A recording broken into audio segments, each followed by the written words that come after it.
Bertempat di halaman kantor Kelurahan Lempuing, hari ini Kamis 27 Juli 2023, LPM Kelurahan Lempuing meresmikan bank sampah. Dikatakan Ketua LPM Kelurahan Lempuing, terbentuknya bank sampah ini adalah ide dari ibu PKK dan sebagai lembaga yang diberikan kewenangan pengolahan sampah di Kota Bengkulu, LPM memberikan support penuh. Hadir dalam acara launching peresmian bank sampah kreatif bersih Lempuing dan penyerahan buku tabungan ke nasabah Dr. Anda Rosminiarti yang merupakan staf ahli wali kota bidang pembangunan, ekonomi dan keuangan, Kepala Dinas DLH Kota Bengkulu Ridwan, Korsek Bengkulu Robi Wijaya, dan Kelurahan Lempuing Guri Sriona serta tamu undangan lainnya. Tadi ada apresiasi dari DLH untuk LPM Kelurahan Lempuing. Ini gimana sih bisa terbentuk bank sampah ini? Bentuknya sebenarnya dari PKK yang awalnya dari PKK Kelurahan Lempuing, jadi mengumpul ibu untuk bangun bank sampah. Setelah itu baru diajarnya ketua LPM. Sebenarnya yang berperan pertama itu ketua PKK. Tapi karena dari LPM memang diserahkan untuk mengelola sampah sesuai perda wali kota ya, dari perwal. Jadi akhirnya kita support full, misalnya ada kegiatan tertentu kita support. Kalau untuk bank sampah sekarang kita ada nasabahnya sudah 49 rumah tangga, 49 rumah tangga atau 49 orang. Jadi kita sistemnya ngumpulnya setiap hari Sabtu. Setiap hari Sabtu, minggu sekali ngumpulnya setiap Sabtu, dimulai jam 10 sampai jam 12 atau jam 11. Nah Ibu Ketua, ini gimana nih Bu? Tadi dapat apresiasi dari Dinas DLH tuh. Itu apa sih selanjutnya? Akan lebih meningkatkan kinerja kita untuk lebih maju lagi dengan kemajuan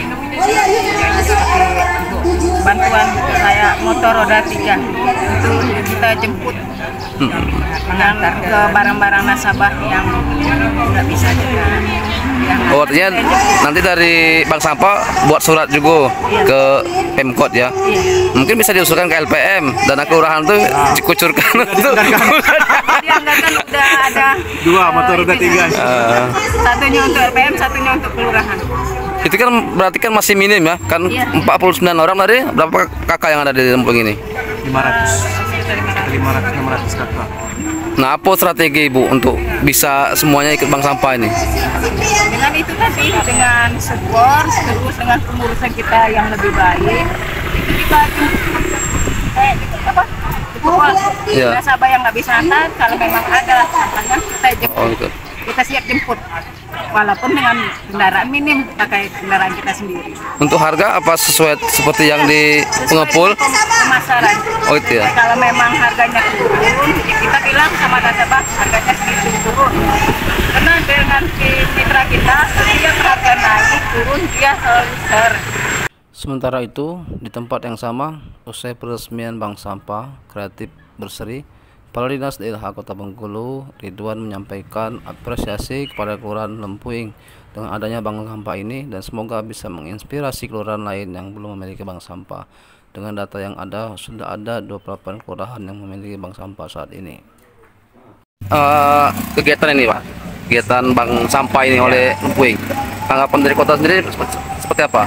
Ya, kami dari DLH ya sangat mendukung ya dengan adanya bank-bank sampah di masyarakat, terutama sekali di kelurahan-kelurahan. Karena bank-bank sampah ini pada hakikatnya itu menunjang dan meringankan tugas daripada DLH. Sampah-sampah itu sudah terpilahkan. Sampah-sampah kering yang mempunyai nilai itu sudah terpilahkan dari rumah tangga, dijual ke bank sampah ya untuk menjadi tabungan mereka ya, sehingga jumlah angkutan kami itu akan berkurang, otomatis umur TPA kita akan bertambah ya, karena TPA kita sangat-sangat terbatas luasannya. Ketika semua sampah semua baik yang bernilai maupun yang tidak bernilai semuanya dibuang ke TPA, itu TPA kita bakal cepat penuh. Nah, dengan ada bank sampah ini ya alhamdulillah kita sangat mendukung. Di sini seperti misalnya bank sampah di Kelurahan Lempuing ini sudah cukup bagus, semuanya dikelola oleh ibu-ibu PKK bekerjasama dengan LPM. Nah, nasabahnya saya dengar informasi barusan launching itu sudah 45 orang nasabahnya. Nah, ini bagus, nasabahnya ini udah 45.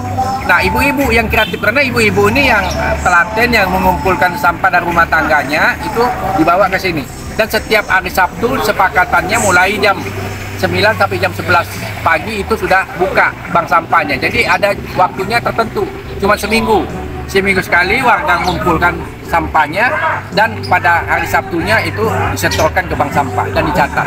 Di data DLH ada berapa kelurahan yang punya bank sampahnya? Sudah catatan kami, kelurahan-kelurahan yang memiliki bank sampah itu ya kurang lebih itu sekitar 28-an lah ya kelurahan yang sudah memiliki bank sampah. Dan kita genjot terus supaya bank sampah itu setiap kelurahan ada dan harus wajib berjalan, bukan sekedar ada saja. Apa ada inisiatif dari Pemkot untuk setiap kelurahan tuh bisa memiliki bank sampah juga? Apa Ya, ada? kita salah satunya indikator untuk ikut serta dan penilaian dari Merdeka Sampah Bisa.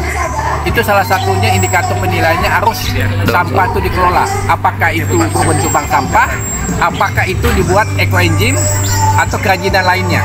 Itu salah satu syarat mereka bisa juara.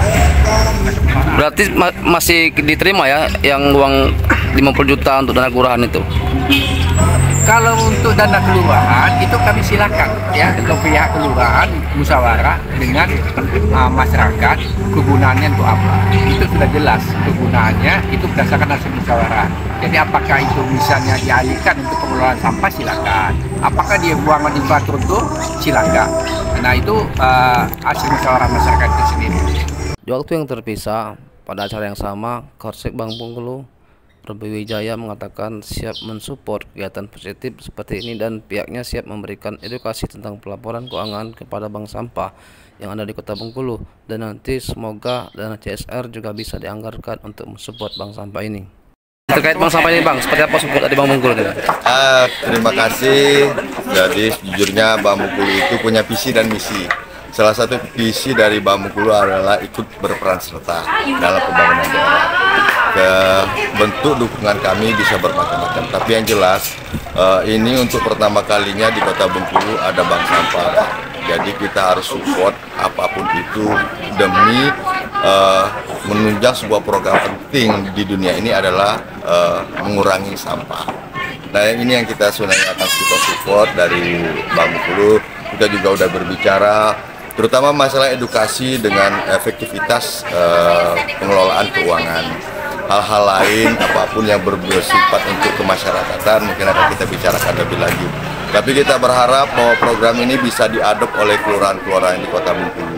Hingga akhirnya Bank Bengkulu juga bisa ikut berperan serta dalam kegiatan-kegiatan setiap hari. Juga ada beberapa program yang akan dilakukan oleh pemerintah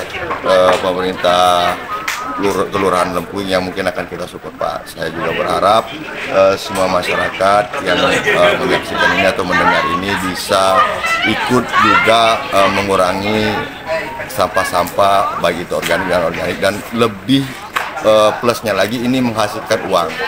Jadi ibu-ibu atau masyarakat di Kelurahan Lempuing ini bisa memanfaatkan sampah yang tadinya hanya sebagai pembuangan, dan ini untuk bisa menghasilkan uang. Mungkin itu Pak yang kami akan support.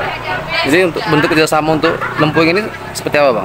Lempuing ini kita pertama support edukasi, Pak. Edukasi artinya dari transaksi yang tidak melalui rekening, kita bisa melalui rekening. Artinya transparansinya lebih kelihatan, akuntabilitasnya lebih kelihatan, hingga masyarakat tahu berapa jumlah uang yang akan dia dapat dari sampah yang mereka kumpulkan. Yang pertama. Yang kedua, mungkin ada edukasi lagi dari permasalahan transaksi keuangan dan masalah-masalah perbankan. Dan mungkin bila memang nanti ada hal-hal yang terkait corporate responsibility-nya Bank Bengkulu, kita akan turunkan, Pak. Lihat dari seperti itu. Nah, di Kota Bengkulu ini kan menurut data daerah tadi ada 28 bank sampah. Apakah nanti Bank Bengkulu akan turun juga di itu? Memberikan support juga? Sekali lagi Pak, misinya Bank Bengkulu adalah salah satunya jadi ikut berperan serta dalam pembangunan daerah. Kalau itu memang sebuah bentuk pembangunan daerah, Bank Bengkulu akan ikut serta di situ. Pendapat Pak Ura kedatangan Bank Bengkulu sebagai support untuk LPM ini? Ya, di pihak kami pada prinsipnya sangat berterima kasih atas support dan dukungan dari pihak Bank Bengkulu. karena dimana kami di sini mendirikan bank sampah ini tidak ada tujuan lain selain ingin meringankan beban pengeluaran di saat anak sekolah akan masuk, dimana di setiap rumah tangga harus mengeluarkan biaya untuk seragam dan segala macam. Makanya kita edukasi masyarakat, inilah sampah-sampah yang bisa dimasukkan ke bank sampah dan secara periodik bisa diambil. Jadi pada intinya kami sangat berterima kasih kepada Bank Bengkulu yang telah mensupport kami.